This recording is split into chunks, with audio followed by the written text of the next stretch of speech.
there's a very significant question in Europe, and that is, what is it that the U.S. midterm elections mean for the future of transatlantic cooperation? Is America going to remain very much belligerent and not open to really working together? Or do these elections show that there is prospect that the transatlantic relationship will normalize?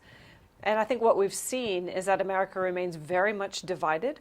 The extent of the blue wave, the Democrats taking the House of Representatives, suggests that the context for decision-making will be very different, that foreign policy is likely to become very much an active issue, an issue on which congressional decision-makers are divided.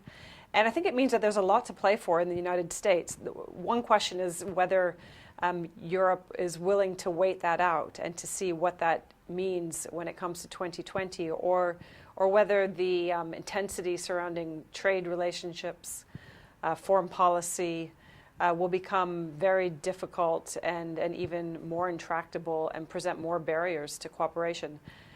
A number of people made the point, and I think it's exactly right, that a lot of the positive story, the positive news coming out of Europe and America has to do with engagement across civil society and the corporate sector, and that those relationships remain tremendously robust, that's a lot of where the relationship is taking place, as well as on a number of other issues, whether it's cybersecurity, GDPR.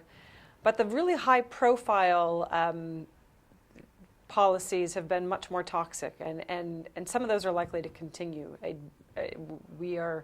think there's consensus that Donald Trump and this Congress are unlikely to change significantly. If anything, they'll become much more assertive on trade policy. Transatlantic trade is likely to continue to be troubled.